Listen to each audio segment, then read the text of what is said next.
80 ବର୍ଷରୁ ଉର୍ଦ୍ଧ୍ୱ ନାଗରିକଙ୍କ ପାଇଁ ଖୁସି ଖବର।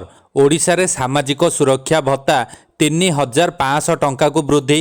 ଆସନ୍ତୁ ଜାଣିବା ଏହାର ସର୍ବିଶେଷ ଖବର ବିଷୟରେ।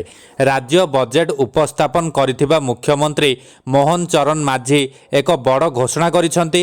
ସାମାଜିକ ସୁରକ୍ଷା ଭତ୍ତାକୁ ମାସିକ 3,500 ଟଙ୍କାକୁ ବୃଦ୍ଧି କରାଯାଇଛି। ପ୍ରଥମ ପର୍ଯ୍ୟାୟରେ ଏହା 80 ବର୍ଷରୁ ଅଧିକ ବୟସର ବରିଷ୍ଠ ନାଗରିକ ଓ 80%ରୁ କମ୍ ହୋଇନଥିବା ଦିବ୍ୟାଙ୍ଗମାନଙ୍କୁ ମିଳିବ। ଉଭୟ ମଧୁବାବୁ ପେନ୍ସନ ଯୋଜନା ଓ ଜାତୀୟ ସାମାଜିକ ସୁରକ୍ଷା କାର୍ଯ୍ୟକ୍ରମ ଅଧୀନରେ ଏହି ଭତ୍ତା ମିଳିବ। ଭିନ୍ନକ୍ଷମଙ୍କ ସୁରକ୍ଷା ପାଇଁ 302 କୋଟି ଟଙ୍କାର ବ୍ୟୟବରାଦ କରାଯାଇଛି। ଏହା ସହିତ ସରକାରୀ ପ୍ରତିଷ୍ଠାନ ଓ ଭିତ୍ତିଭୂମିକୁ ସେମାନଙ୍କ ଯାତାୟାତ ଅନୁକୂଳ କରିବାକୁ 10 କୋଟି ଟଙ୍କାର ବ୍ୟୟବରାଦ କରାଯାଇଛି। ଏହାଛଡ଼ା ବରିଷ୍ଠ ନାଗରିକ, ଭିନ୍ନକ୍ଷମ ଓ କିନ୍ନରମାନଙ୍କ ଆବାସିକ ସହାୟତାର ଗୁଣବତ୍ତାରେ ଉନ୍ନତି ଆଣିବାକୁ ଜିଲ୍ଲା ସ୍ତରରେ ସମନ୍ୱିତ ଭିତ୍ତିଭୂମି କମ୍ପ୍ଲେକ୍ସ ପ୍ରତିଷ୍ଠା କରାଯିବ।